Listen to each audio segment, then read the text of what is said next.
Hi అండి, welcome to Missamma చెప్పే కథలు. కథ పేరు సత్తిపండు గారి బామ్మ. రచయిత గంటి వెంకట రమేష్ గారు. అందరికీ ఒక రిక్వెస్ట్ అండి, మన ఛానల్ని ఫస్ట్ టైం చూస్తున్నట్లయితే కనుక ప్లీజ్ సబ్స్క్రైబ్ చేసుకొని మీ సపోర్ట్ ఇవ్వండి. అలానే మన వీడియోస్ని లైక్ చేసి షేర్ చేయండి. మీ అమూల్యమైన ఫీడ్బ్యాక్ ఏదైనా ఉంటే నాతో కామెంట్ సెక్షన్లో షేర్ చేయండి. ఇంకా కథలోకి వెళ్ళిపోదాము. సత్తిపండు, నీకు ఫోన్ బాబు. భార్య మయూరి పిలుపుని వినగానే సత్యనారాయణమూర్తికి చిర్రెత్తుకొచ్చింది. కంప్యూటర్లోంచి తల పైకెత్తి కోపంగా చూశాడు. నీకే 1,00,000 సార్లు చెప్పాను అలా పిలవద్దని. పళ్ళు పటపటా కొరుకుతూ అన్నాడు. అయ్యో, నేనెందుకు అలా అంటానండి? మీ బామ్మ ఫోన్ చేసింది, సత్తిపండుతో మాట్లాడాలి అంటూ పెదవుల మాటున నవ్వు నొక్కిపెట్టి ఫోన్ అందించింది. నేను బిజీగా ఉన్నానని చెప్పు, చిరాగ్గా అన్నాడు. బామ్మగారు, ఆయన బిజీగా ఉన్నారంట. ఫోన్లో దీర్ఘం తీసింది. నాతో మాట్లాడడానికి బిజీ ఏంటమ్మాయి? స్పీకర్ ఆన్ చేయి. బామ్మ గొంతు ధాటిగా వినిపిస్తుంది. ఎరా బడుద్దాయి, నాతో మాట్లాడడానికి కూడా టైం లేదా? బామ్మ మాట వినగానే సత్తిపండుకి చిర్రెత్తుకొచ్చింది. నీలా నేనేం ఖాళీగా లేను, ఉద్యోగం చేస్తున్నాను. నోరు మూయరా సత్తకాయల పెదవా, సత్రకాయ వెదవా. ఈ లోకంలో నువ్వు ఒక్కడివేనా ఉద్యోగం చేస్తున్నావు? మీ తాత తహసీల్దార్ ఉద్యోగం చేస్తూ కూడా నా చీరలు ఉతికేవాడు తెలుసా? నువ్వు నీ బోర్డు ఉద్యోగం. ముసలావిడ తిట్లు మొగుడి ముఖంలో కవళికలు చూసిన మయూరికి నవ్వు ముంచుకొచ్చింది. బామ్మా అంటూ గావుకేక పెట్టాడు. ఎందుకు అరుపులు, నలుగుపిండి సన్నాసి? పొద్దస్తమాను ఆ వెధవ కంప్యూటర్ ముందు కూర్చుని మీటర్ నొక్కడమే కదా నీ పని. ఏదో లోకాన్నంతా ఉద్ధరిస్తున్నట్టు పూజ కొడుతున్నావే అట్లా వెధవా. బామ్మగారు అష్టోత్తర శతనామాల్ని మొదలెట్టేశారు. మయూరికి నవ్వాగడం లేదు. ఓవైపు బామ్మగారి తిట్ల దండకం, మరోవైపు భార్య పక్కపక్క నవ్వులతో సత్తిపండుకు కోపం నశాలానికి ఎక్కుతోంది. భార్య చేతిలోంచి ఫోన్ లాక్కొని, ఏమిటే నిన్న చెవి తెగిన మేకలా ఎందుకు అరుస్తున్నావు? ముసలి దానివి కృష్ణారామ అంటూ మూలన కూర్చోవద్దా? నా ప్రాణం ఎందుకు తీస్తున్నావు? ఎంత మాట అన్నారా బడవన్నారా బడవ? నీకు పెళ్ళాన్ని రాగానే కళ్ళు నెత్తి మీదకి ఎక్కారా? నీ ముఖానికి పెళ్ళవడమే గొప్ప. అయినా నీ ముఖం చూస్తే ఎవరైనా చేసుకుంటారట్రా? ఏదో మా వంశగౌరవం, నా పరపతి వల్ల నీకు పెళ్ళైంది కానీ. బామ్మగారి తిట్ల బడ్డి బ్రేకులు లేకుండా పరిగెడుతోంది. మయూరి నవ్వాపుకోలేక సోఫాలో కూలబడింది. కొత్త పెళ్ళం ముందు తనని చారులో కరివేపాకులా తీసేసి పారేసిన బామ్మ మీద ఒళ్ళు మండుకొచ్చింది. ఫోన్ స్విచ్ ఆఫ్ చేసి సోఫాలో పడేశాడు. నోటికి చెయ్యి అడ్డం పెట్టుకొని మయూరి బెడ్రూమ్లోకి పరిగెత్తింది. అక్కడ నుంచి ఆమె నవ్వులు వినిపిస్తున్నాయి. ఏవండి, భోజనానికి రండి, ఓ గంట పోయాక పిలిచింది. నేను రాను, నాకు ఆకలి లేదు, నువ్వు తినే. గోడకు కొట్టిన బంతిలా సమాధానం వచ్చింది. సత్తిపండు, అన్నం మీద అలక్కూడదమ్మా. భార్య ముఖంలో అదే అల్లరి నవ్వు. 2 చేతులతో జుట్టు పీక్కుంటూ కసిగా పళ్ళు నూరాడు. నీ కోపం నీ క్రాఫ్ మీద చూపించకమ్మా. ఇప్పటికే పై ఎకరం కొట్టేసింది. ఓ 4 రోజుల్లో తల మీద క్రికెట్ పిచ్ తయారవుతుంది. భార్య దిప్పి పొడుపులతో సత్తిపండుకి ఇంకా కాలింది. నేను తిననన్నాడు. పోనీ నువ్వు అలిగావని, భోజనం వద్దన్నావని బామ్మగారికి చెప్తాను. వద్దులే తల్లి, మళ్ళీ ఆ ముసలిది గంటసేపు తిడుతుందంటూ భోజనానికి లేచాడు. సత్యనారాయణమూర్తి అలియా సత్తిపండుకి తల్లిదండ్రులు చిన్నప్పుడే పోయారు. పల్లెటూరులో ఉంటూ ఉన్న 4 ఎకరాలు పండించుకుంటూ మనవణ్ణి కళ్ళలో పెట్టుకొని చూసుకుంది. ఆవిడ గడుసుపిండం, మనసు మంచిదే కానీ నోరు జాస్తి. ఆమె తిట్టడం మొదలెట్టిందంటే 4 వీధులకు వినిపించాల్సిందే. ఆపకుండా ఓ గంటసేపు గ్యాప్ ఇచ్చి ఓ పూటంతా తిట్టగలిగే శక్తి ఆమెది. తిట్టిన తిట్టు మళ్ళీ తిట్టకుండా ఓ రోజంతా తిట్టగలిగే వాక్శుద్ధి ఆమెకి భగవంతుడు ప్రసాదించిన వరం. మనవడికి భర్త పేరు పెట్టుకుంది. సత్తిపండు అని నోరారా పిలుస్తుంది. ఆ పిలుపుతో చిన్నప్పుడు సత్యనారాయణమూర్తికి ఎలాంటి ఇబ్బంది రాలేదు. హై స్కూల్కి వచ్చిన తర్వాతే అసలు కష్టం మొదలైంది. స్నేహితులంతా సత్తిపండు సత్తిపండు అని ఆట పట్టించేవారు. దీంతో క్లాస్లో ఉన్న అమ్మాయిలు నవ్వేవారు. మొగుడు కొట్టినందుకు కాదు, తోడుకడులో నవ్విందానికట. అమ్మాయిలు నవ్విన ప్రతిసారి వాడి ఈగో హట్ అయ్యేది. ఇక లాభం లేదు, తాడో పేడో తేల్చాలనుకున్నాడు.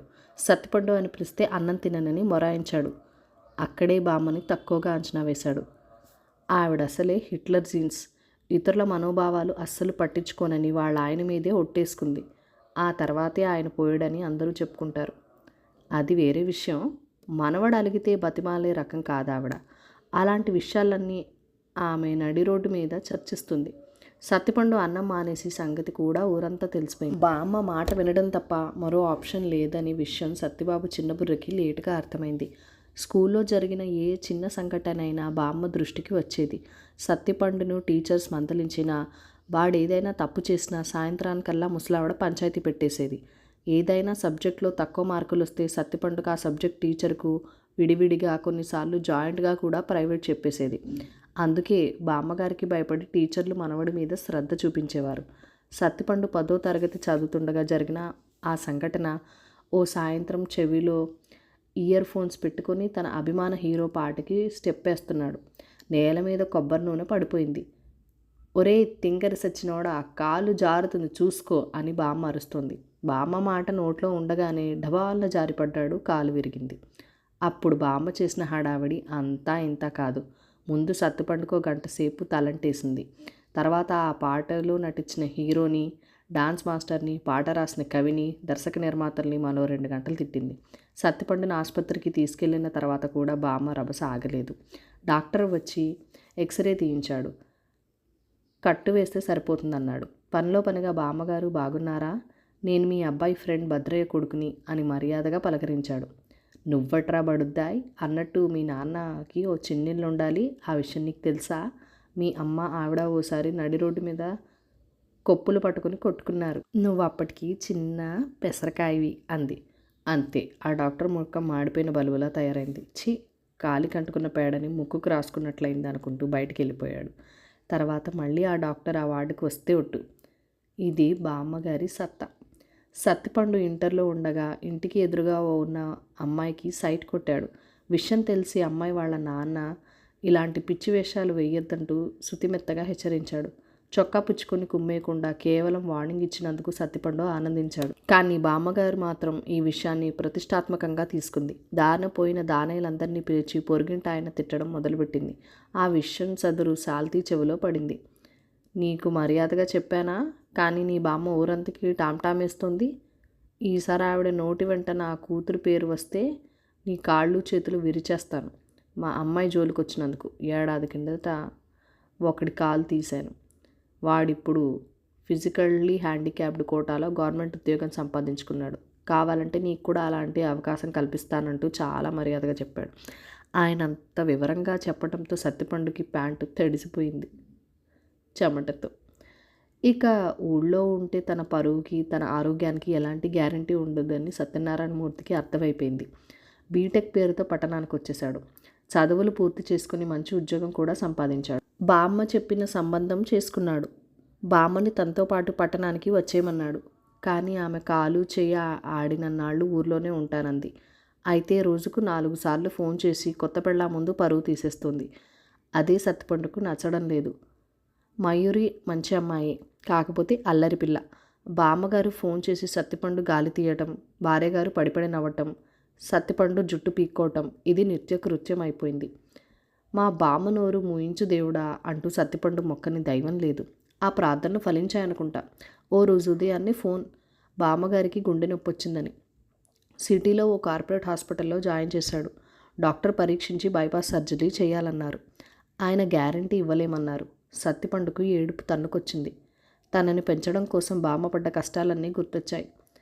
తనకు 10 ఏళ్ళు ఉన్నప్పుడు ఒంట్లో బాగోలేకపోతే 10 కిలోమీటర్లు ఎత్తుకొని వెళ్ళి వైద్యం చేయించిన సంగతి గుర్తొచ్చింది. తల్లిదండ్రులు లేని తనని కంటికి రెప్పలా కాపాడిన రోజులు, సినిమా రీళ్లు సత్తిపండు కళ్ళ ముందు తిరుగుతున్నాయి. బామ్మ మంచం దగ్గరికి వెళ్ళి బావరమన్నాడు. మనవడు వెక్కి వెక్కి ఏడుస్తుంటే బామ్మగారి మనసు ద్రవించిపోయింది. ఊరుకో నాయనా, నాకేం కాదు. అనవసరంగా నేనే ఇన్నాళ్ళు నిన్ను వేయించుకు తిన్నాను. ఇంకెప్పుడు నేను తిట్టనురా నాన్న. నిన్నే కాదు ఎవరిని ఏమన్ను అని బామ్మ అంటుంటే సత్తిపండుకు దుఃఖం తన్నుకొచ్చింది. నువ్వు కాకపోతే నన్ను ఎవరు తిడతారే? నువ్వు మళ్ళీ ఆరోగ్యంగా తిరిగిరా. ఈసారి ఆ పల్లెటూరు వద్దు, నా దగ్గరే ఉండు. రోజు నీకు నచ్చినంతసేపు నన్ను తిట్టు, నేను ఏమీ అనను అని మాటిచ్చాడు. అయితే ఎమోషన్లో తను చేసిన తప్పేంటో సత్తిపండు గుర్తించలేదు. బామ్మగారికి ఇంకా భూమి మీద నూకలున్నాయి. ఆపరేషన్ సక్సెస్ అయింది.